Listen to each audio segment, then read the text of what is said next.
right, welcome back to Ducks Morning Brew. Hope you guys had a great weekend. It was a weekend free of Ducks hockey. No games on Friday, Saturday, or Sunday. Our last game was the 2-1 loss against the Hurricanes last Thursday, but we've got a game tonight in Nashville, followed by a full slate of Ducks hockey with 4 total games this week.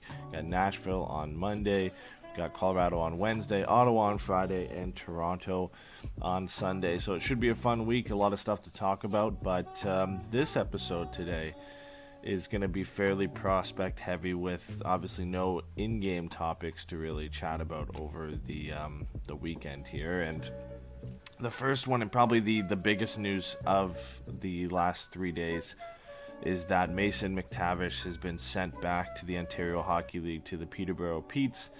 He played in his 9th game on Thursday, and we talked about on, I think it was Thursday's show, potentially Friday's show, about the chances of him being sent back to the OHL and what the return of Rickard Rakell and a few of the other Ducks players would end up, how that would end up impacting Mason McTavish. And from the obvious thing now is he's been sent back to the Ontario Hockey League, and it was a pretty good run for McTavish. You know, two goals and 1 assist in 9 games is pretty good for an 18-year-old.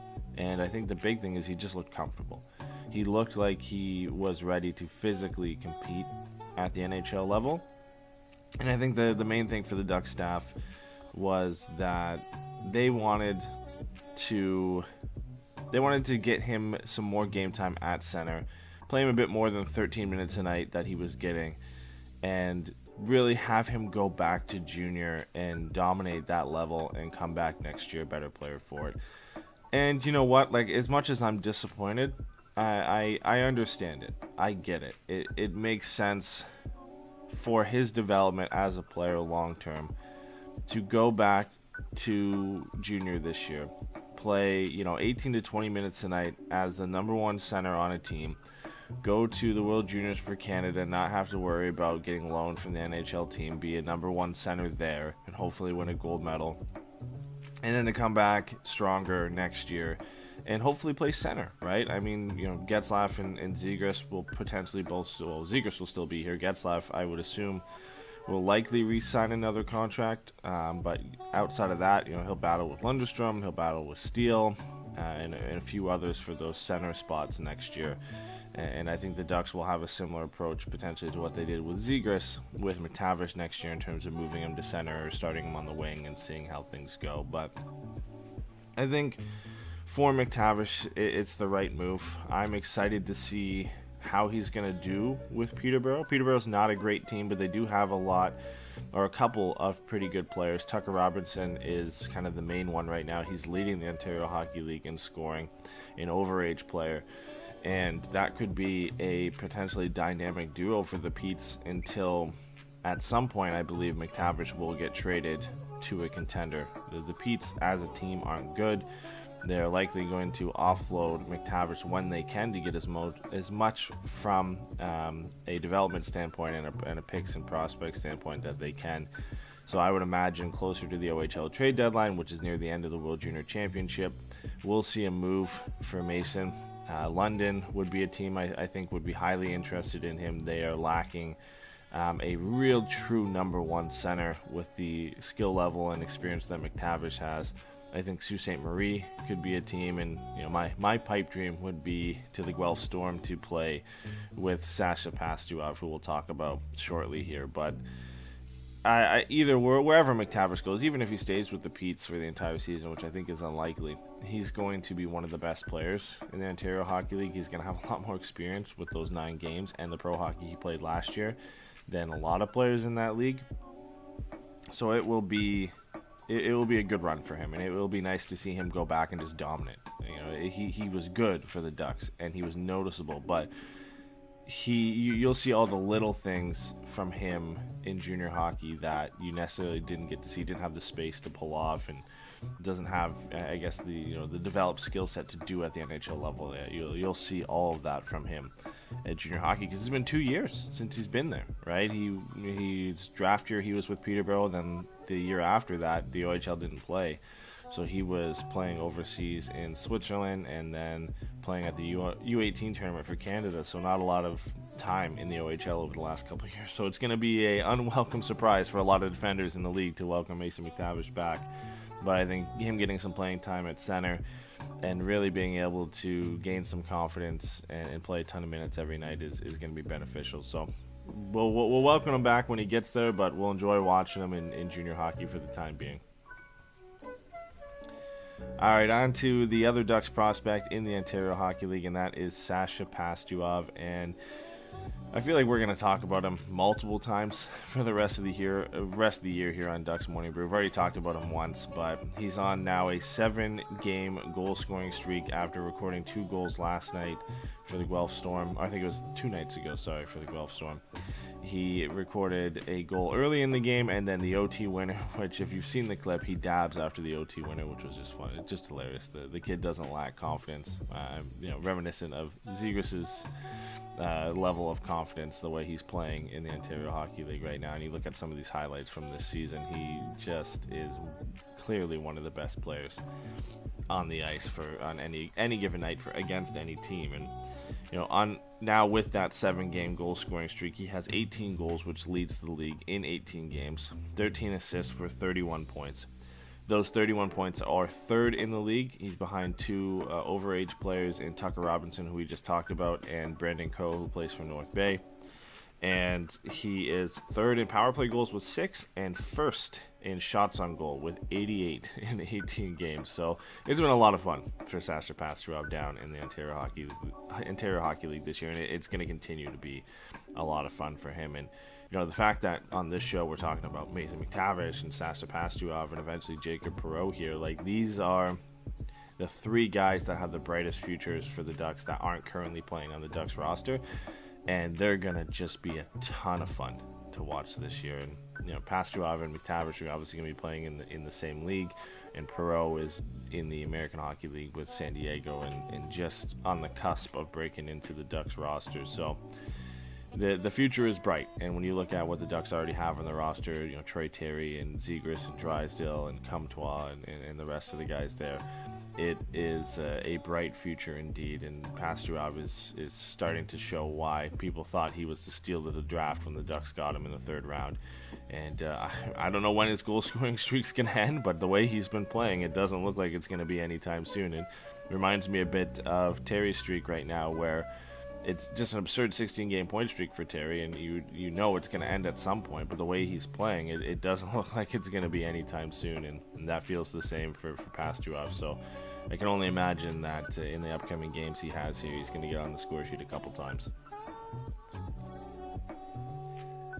All right, and ending off with Jacob Perreault and another point streak. I had wrote this topic down before their game, last game on the weekend here. Jacob Perreault was riding an 8-game point streak where he had 6 goals and 7 assists. Unfortunately, in the Gulls' 2-1 win over, I think it was San Jose, he failed to register a point, so that point streak came to an end. So he's at 7 goals and 8 assists for 15 points in 12 games. That leads the Gulls in scoring. He leads them in power play goals, leads them in shots on goal. He's just been the go-to offensive weapon for San Diego this year. And with McTavish being sent back to the Ontario Hockey League, that opened up a roster spot, and concerns on whether Rickard Rakell would have been able to go from today's game against Nashville had sparked some, not rumors, but speculation that maybe, just maybe, Perreault could get the call up. But Eric Stevens ended up reporting that Rickard Rakell was ready to go, and he's going to likely play on a line with Trevor Zegras and Sonny Milano.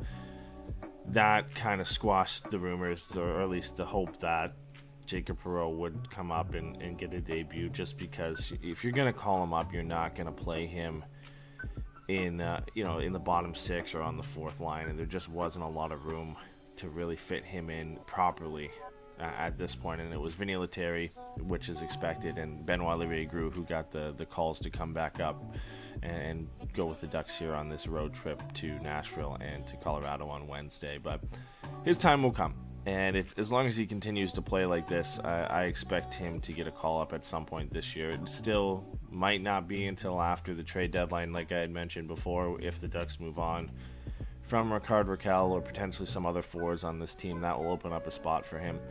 But all he's got to do right now is just continue playing the way he's been playing. I mean, he has been clearly their best player. It's been a nice bounce-back season. It wasn't a bad year from Perreault last year. It was his first year in pro hockey, so you know there's going to be some tough stretches and some development that he has to go through to get back to the level we knew he could get to. But this year, he's clearly gotten more comfortable. He's become that go-to option. And as long as he keeps this up, it's a matter of time before he'll force Jeff Solomon to give him the chance and get into the Ducks lineup. And, it is a thin Ducks lineup right now when you think, Maxime Comtois is out 6 weeks, and Max Jones is out likely for the rest of the year. Rickard Rakell just coming back allowed them to take Delorier off the second line. Now that Mason McTavish is gone, he's still on the third line. And you've got Steele, Grant, and Carrick as the fourth-line forwards, and then your extras are the guys they just called up, and Vinny Lettieri and Benoit Olivier-Groulx. So right now it is a fairly thin lineup for the Ducks, and that would bode well in Jacob Perreault's favor, that you would expect at some point, especially, like I said, if some guys are moved here, that he will have a spot open up for him. And as long as he comes up and plays well, you could argue that he could hold on to that spot for the rest of the year. And his skill set just lends itself to what the Ducks need right now.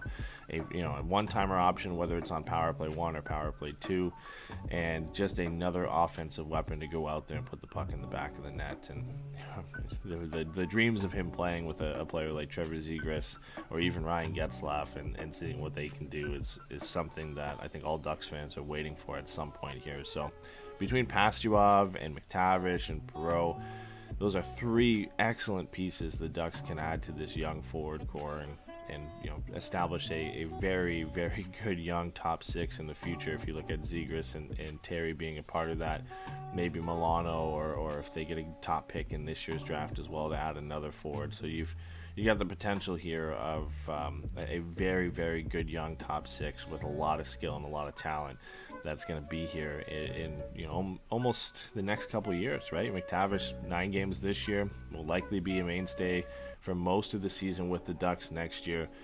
Pastujov, I believe, has the ability to come up and play for San Diego next year. I have to double check into that one, just because of the circumstances that led him to the Ontario Hockey League. I don't think he falls under the same rules that players that are drafted into that league and are developed in that league go through, where you have to either play there or play in the NHL. I think Pastujov, because he came from the American system and he was committed to the NCAA at one point and already signed his Ducks contract before he joined the Ontario Hockey League, I think all that means that he can actually play in San Diego next year if they wanted him to. And the way he's torching the OHL right now, that might be a possibility. And obviously Perreault's already there. So these 3 guys are arguably a lot closer than I think we think they are, and could be with the Ducks as soon as next year, if not 2 years out at the latest. So this is something that's coming, and it's coming sooner than later, which is very exciting for Ducks fans. But that does it for today's show. Very prospect heavy, like I said, but with the amount of games that we have during the week here, especially today's game and Wednesday's game, I know we'll have a lot of topics to talk about. Hopefully Troy Terry can get a little bit closer to Corey Perry's 19-game streak. If he does break it, it would be this week, and Sunday's game against Toronto would be the chance to go for 20. And obviously, you'd have to record a point in each of the games leading up to that. Hopefully, we can see Trevor Zegras have another great week and see the team continue to roll and bounce back from their 8-game winning streak ending on Thursday to the Hurricanes. But happy Monday morning to everybody. Welcome back to Ducks Morning Brew, and we will see you tomorrow.